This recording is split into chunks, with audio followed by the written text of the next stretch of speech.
علیکم ورحمۃ اللہ وبرکاتہ۔ میرے بھائیوں، دوستوں، بزرگوں، ایک پیغام کو آپ لوگوں کے پاس لے کر آئے ہیں، اور یہ پیغام کس کا پیغام؟ یہ پیغام اللہ اور اس کے رسول کا پیغام۔ کہنے والا بھی محتاج، سننے والا بھی محتاج، ہم سب اس پیغام کے محتاج۔ ہم سب لا الہ الا اللہ محمد رسول اللہ کے محتاج ہیں۔ میرے بھائی، آج ہمارا یقین کیوں نہیں بن پا رہا؟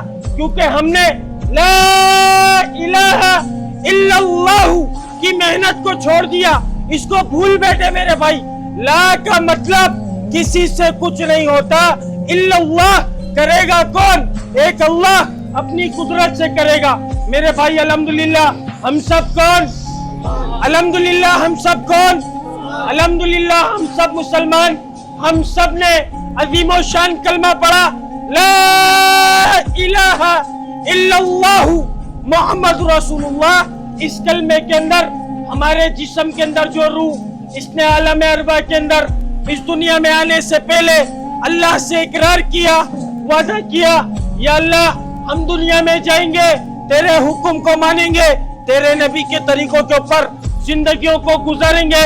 لیکن دنیا میں آئے، دنیا کی چمک کو دیکھا، دنیا کی رنگینیوں کو دیکھا، دنیا کی غلاظت کو دیکھا، دنیا کے کٹر کو دیکھا، اور دیکھ کر اس کی گندگی کو اپنے دل میں ایسا نہیں بسایا، اس کی گندگی کے اندر اپنے منہ کو مارا، ایسا مارا، ایسا مارا جیسے یہ ہمارا ٹھکانہ، ہمیں ادھر رہ کر جانا ہے، ہماری عیاشیوں کا اڈا یہ، جتنی عیاشیاں کرنی ہے ہمیں ادھر کرنی ہے، آخرت میں جو ہوگا دیکھا جائے گا۔ اور حدیث پاک میں آ رہا ہے، میرے نبی، آپ کے نبی، ہم سب کے نبی رسول اللہ صلی اللہ علیہ وسلم فرما رہے، جس کا مفہوم ہے کہ دنیا مسلمانوں کے لیے قید خانہ اور کافروں کے لیے جنت۔ نعوذ باللہ، کافروں کے ساتھ ساتھ ہم لوگ اس کو اپنی جنت، اپنی عیاشی کا اڈا سمجھ بیٹھے۔ میرے بھائی، دنیا ہمارا ٹھکانہ نہیں ہے، دنیا ہمارا ٹھکانہ نہیں ہے میرے بھائیوں، ہمارا ٹھکانہ آخرت، ہمارا ٹھکانہ جنت۔ اور اس جنت کا کون حقدار؟ جو اللہ کے حکم کو نبی کے طریقوں سے پورا کر رہا ہے۔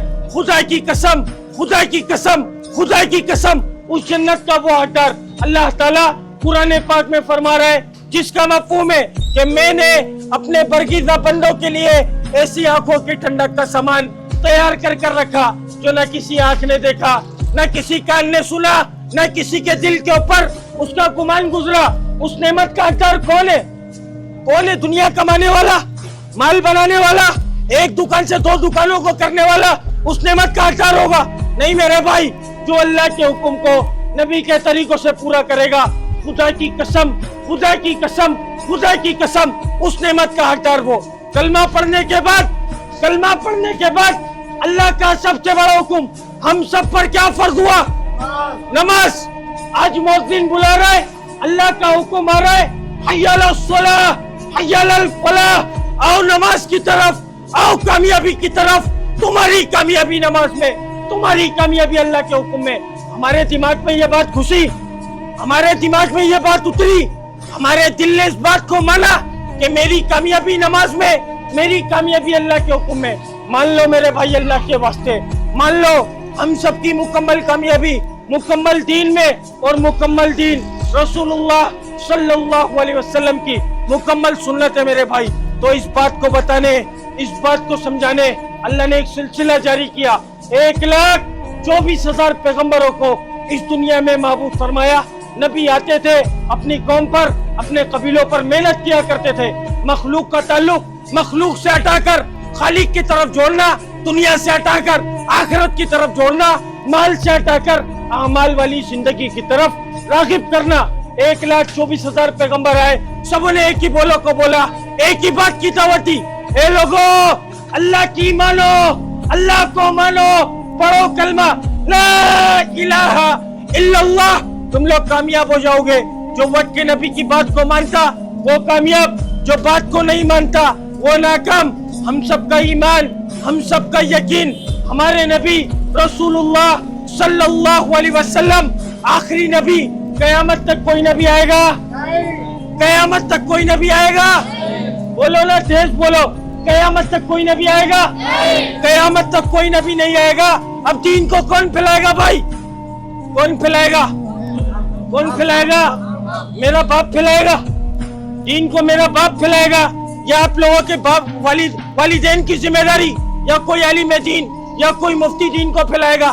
یہ ذمہ داری خالی اللہ رب العزت نے ان کے ذمے ان کے سپرد کی. نہیں میرے بھائی، دین کو پھیلانا میری آپ کی قیامت تک آنے والے ایک ایک بچے کی ذمہ داری. جس نے لا الہ الا اللہ محمد رسول اللہ کا اقرار کرائے وہ اس کلمے کو پھیلانے کا ذمہ دار ہے. اس کلمے کے اوپر محنت کرنے کا ذمہ دار ہے. لوگوں تک پہنچانا اس کی ذمہ داری لگ گئی ہے. اگر کوئی بات بری لگی ہو تو بھائی دل سے معذرت چاہوں گا. نہ کوئی عالم دین نہ کوئی مفتی، جتنا علم میرے پاس تھا اتنا علم آپ لوگوں کے پاس لے کر آیا. اگر کوئی بات میں اونچ نیچ ہوئی ہو تو دل سے معذرت چاہوں گا.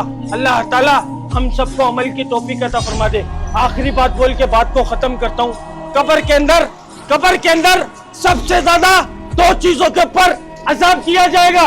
وہ کون سی؟ ایک جو جان پوچھ کر نماز چھوڑے گا، اور ایک جو پیشاب کے اندر احتیاط نہیں کرے گا.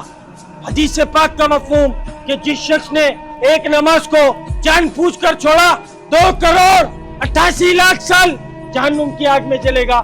جس شخص کی ایک وقت کی نماز چلی گئی، اس کے ساتھ ایسا ہوا اس کے بیوی بچے مال دولت اس سے سب کچھ چھین لیا گیا ہو اور اکیلا کھڑا رہ گیا.